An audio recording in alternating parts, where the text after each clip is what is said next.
त हो त हडेमा बाजिरहेको त्यो काम गर्ने आएर च्याङ जानु तपाईँ हामी काम गर्छ बिमार बाध्य चाहिँ हुने म आफै हेरेर आउँछु त्यहाँनिर फेरि काम गरिसक्ने होइन होला मैले सुनेको थिएँ ए कोनी मलाई त पत्तम किन पत्तम भयो हुनु त यसो कुराहरू सुन्दाखेरि के अरे परिवर्तन भएको छ भन्दै तर हो कि त्यो मलाई थाहा भएन सरकार घर दैलोमा आए पनि भन्दै थियो तर मैले त पत्ताएन हुन्छ हुन्छ के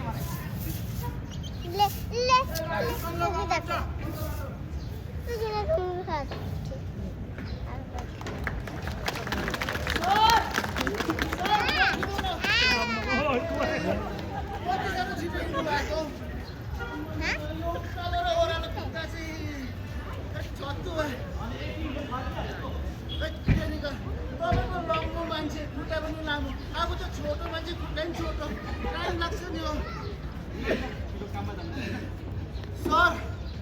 अनि जेसुकै होस् कि हाम्रो नोकरी चाहिँ खतरामै छ जुन बेलादेखि अनलाइन भयो नि सब चिज हामी त थाक्को थाक्की अनि के साह्रो सुविस्ता पायो यिनीहरूले त लाज लाग्दैन भाइ यो त जागरुक भएको हो नि जनताहरूको लागि हामीले के गर्नुपर्छ ट्रेनिङमा सिकेन सिकेँ सर केही दुःख नहोस् भनेर अनलाइन निकालेको सबै किन हुन्छ सर त्यो मान्छेको नाम के अरे बाघवीर घर पनि सर बाघवीर दाजु बाघवीर दाजु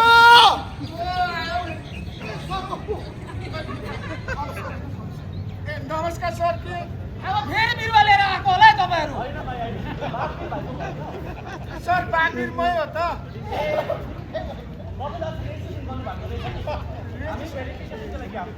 ए भने त्यो पैदाले ढाँटेको रहेछ हौ ए त्यो मार्किङ अर्डरको लागि पैदल उसले गर्दै घर त सर उही पर हो सर के गर्नु पर्ने ए तपाईँ यसको लागि ओहो लु लु सर छिटो आउनु सर उही पर हजुर अरे सर दही मही साग सब्जी बस्तीको कुखुराई पनि दिउँला कि बरु मेरो यो मार्किङ अर्डर चाहिँ छिट्टो गरिदिन्छ मेरो घर त बिग्रिन आँटिसक्यो एउटा चाहिँ पचास खानु नपाएको मान्छे सर नकराउनु भुँडी ठुलो छ खान्छ नि त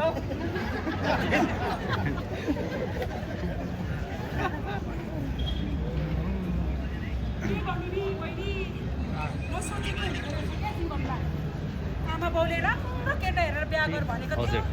त्यस्तो चुसेर आफूसित लभ पनि गयो भागिहाली अहिले हेर न कस्तो छ नि जति भन्यो सुन्दैन कुरा पहिल्यैदेखि भने मैले जान भान्साघर चुइरहेको छ है उसलाई खाना पकाएर दिनुपर्ने अब बारीमा यत्रो बढेको रुखहरू त छँदैछ नि अब सरकारले त गरिरहेको छ नि ज्यादा पनि दिएको छ तर मार्किङ अर्डर लिएर आइज न भनेको त काममा तेलै हाल्दैन बहाना गरेको गरे गर्छ म त मनको कुरा कसलाई सुनाउनु यो केटीको जात नभनु भने पनि हुँदैन तिमी त यस्तो छौ है अनि खुट्टाहरू त सुनेको छैन होला नि त्यति सुनेको छैन ती आशा कर्मीहरू त आउँदै होला नि हजुर हजुर आउँदैछ दबाई पानीहरू सबै टाइममै लिँदैछौ हजुर अरे बहिनी बुढालाई त अलिक टाइम पर राख्नुपर्छ नि यति माया गरेर चाहिँ हुँदैन नि फेरि नभए त टाउको माथि चढिहाल्छ नि आज बिहान छ नि मैले यस्तो धुवाइदिएर आएको कि म त अब के गर्नु घर छोडेर जाउँ भने पनि म हुँदैन यहाँ बसिरहेको रहेछ के भयो तिमीलाई चाहिँ अब के हुनु नि फेरि किन बिच्किरहेको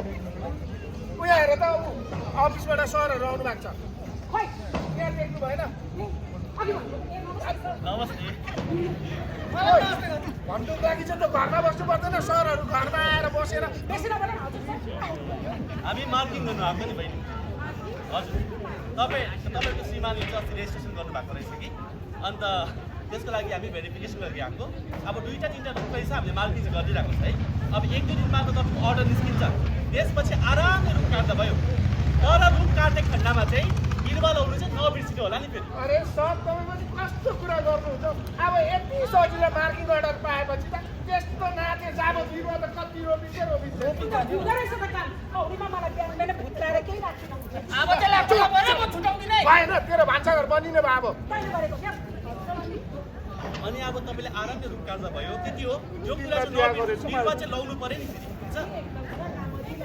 एहे बहिनीलाई बधाई छ है बधाई कति महिना पुग्यो बहिनी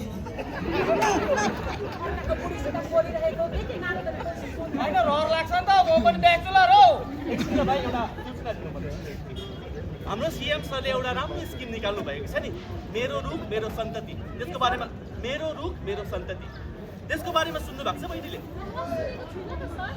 मेरो रुख मेरो सन्तति भन्ने चाहिँ यस्तो स्किम हो जसमा तपाईँको नवजात शिशुको जन्म हुन्छ नि त्यो नानीको नाममा चाहिँ 108 वटा रुखहरूको बिरुवा चाहिँ लाउनु पर्ने हुन्छ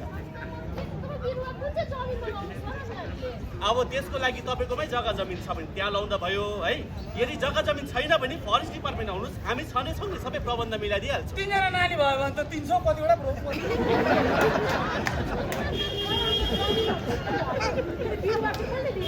त्यसको लागि पनि बहिनीहरू सुर्ताउनु पर्दैन हामी छँदैछौँ नि फरेस्ट डिपार्टमेन्टका कर्मचारीहरू तपाईँ हाम्रो अफिस आउनुहोस् हो त्यहाँबाट सबै प्रबन्ध भइहाल्छ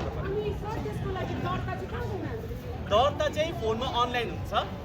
भाइ नम्बर भन्यो त वाट्सएप नम्बर नम्बर नोट गर्नुहोस् ल 74 बिस्तारी भन्नु न मुखले याद गर्नु पर्यो नि हामीले त 74 तिनटा जिरो भन्दा तीनवटै फेरि भन्नु 7431000333 तिनटा त्यस्तो वाट्सएप पेजमा चाहिँ अनि हामी ट्याक्ट्याकेले चाहिँ के गर्नु यहाँ सुन्नुहोस् म भन्छु यदि तपाईँको वाट्सएप चलाउन सक्नुहुन्छ भने त्यसमा हाई लेखिदिनुहोस् तपाईँले सारा सूचनाहरू पाइहाल्नुहुन्छ यदि तपाईँकोमा वाट्सएपवाला मोबाइल छैन भने तपाईँ फरेस्ट डिपार्टमेन्ट आउनुहोस् त्यहाँबाट पनि सूचना पाउन सक्नुहुन्छ यदि त्यो पनि गाह्रो भयो भने छेउको पञ्चायत अफिस गएर त्यहाँबाट पनि सबै इन्फर्मेसन लिन सक्नुहुन्छ ए पञ्चायतमा पनि हुन्छ सजिलो रहेछ त्यति मात्रै होइन सन्तति राम्रो छ त्यति मात्रै होइन कि वेबसाइटमा गएर नि चेक गर्नु पनि सक्नुहुनेछ www.sikkimforest.gov.in मा के हो डब्लु भनेको फेरि होला नि त सरले भन्दा राम्रै होला अन्त नि 108 वटा रुख रोपेपछि शिशु समृद्धि योजना अन्तर्गत तपाईँहरूले त्यो नानीको नाममा पैसा पनि पाइहाल्छ ब्याङ्कको खातामा पैसा पनि पाउँछ कति पाउँछ 10,800 निकाल्नु पाइहाल्ने रहेछ पैसा निकाल्नु पाएन त्यो त राख्नुपर्छ पछि 18 वर्ष मात्रै निकाल्नुपर्छ ए नानीको लागि नि के फाइदा छ त्यसो भए त यहाँ सुन्नुहोस् म भन्छु त्यो नानीको नाममा 10,800 जब खातामा जम्मा हुन्छ नि त्यो तपाईँहरूको लागि होइन नि फेरि 18 वर्ष बादमा जब नानी 18 साल पुग्छ नि तब मात्रै निकाल्नु पाइन्छ किनभने नानीको भविष्यको लागि लेखापढी गर्नु लागि कहीँ एडमिसन गर्नु लागि कहीँ रेजिस्ट्रेसन गर्नु लागि त्यसमा सहयोग होस् भनेर चाहिँ सरकारले यो नियम बनाएको राम्रो कुरा एकदमै राम्रो। पैसा त जति भए पनि पुग्दैन फेरि त्यही त अरे कति राम्रो हो राम्रो छ के अरे 10,800 अरे 4टा जस्तो ट्राई गरौँ होइन होइन त्यस्तो चाहिँ होइन क्या हो बिरुवा पनि फरेस्टले दिने अन्त जमिन छैन भने जमिन पनि दिने त्यही त मलाई यसो देउले पनि प्रोभाइड गरिदिनुहोस् न त्यसको लागि चाहिँ भाइ आफै घरमा गएर खोल्नु पर्यो नि हाम्रो कति राम्रो जग्गासँग बिहा गर्ने भने चाहिँ गराइदिन्छ सर सुन्नुहोस् न अब चाहिँ मलाई पूर्ण रूपले विश्वास भयो के व्यवस्था परिवर्तन चाहिँ भएकै रहेछ है बाँकी हो सरकार घर दैलोमा आउँथ्यो भने साँच्ची नै आएको रहेछ बल्ल मेरो आङमा घाम लाग्यो एकदम हवस् हवस् ए सर एकछिन एउटा कुरा हाम्रो बैदर बाबुले खै त्यो मेरो बाटो मेरो बोटमा के भन्दै थियो 50,000 के भन्दै अलिक बुझेन हौ ए अलिक सम्झाइदिनु मेरो बाटो मेरो बोर्ड भन्ने चाहिँ यस्तो स्किम हो जसमा चाहिँ तपाईँहरूले अब यो रोडहरूको छेउछाउको डिलतिर एकै प्रकारको बिरुवाहरू लाउनु भयो यदि फलफुल लाउनु भयो भने अनि यो जग्गाको सौन्दर्य बढाएर जानुभयो भने सुन्तलाहरू लाउँदा हुन्छ एकदम हुन्छ एकदम हुन्छ अर्काले टिपेर खाइदियो भने अब जसले रोपेको छ उसैको त हो नि हक होइन अब त्यस्तो गर्दाखेरि चाहिँ टुरिस्ट एट्र्याक्सन पनि हुन्छ त्यति मात्रै होइन नि भाइ त्यति राम्रो सौन्दर्य बढ्दै गएमा सरकारले 50,000 को नगद राशिको उयो पनि गरिदिनु भएको छ प्रबन्ध पनि हामीलाई रोप्ने मान्छेलाई स्याहार सुसार गर्ने मान्छेलाई ए ओ 50,000 पाउँछ एकदमै हो एकदमै हो म त लागेको अब पब्लिकहरूले पनि पाउँछ कि पब्लिकले रोक्न पायो कर्मचारीहरूले स्याहार सुसार गर्नु पर्यो मतलब कर्मचारी जस्तै राम्रो काम गर्छ नि उसको लागि हो त एकदम 50,000? एकदम भनेपछि म त अब नै लाग्छु मेरोमा सुन्तलाको बिरुवा पुरा छ तँ रोप्छस् कि रोप्दैन रोप्छु नि अनि यसलाई त किन भन्नु तँलाई पाउँदैन तैँले दाजु,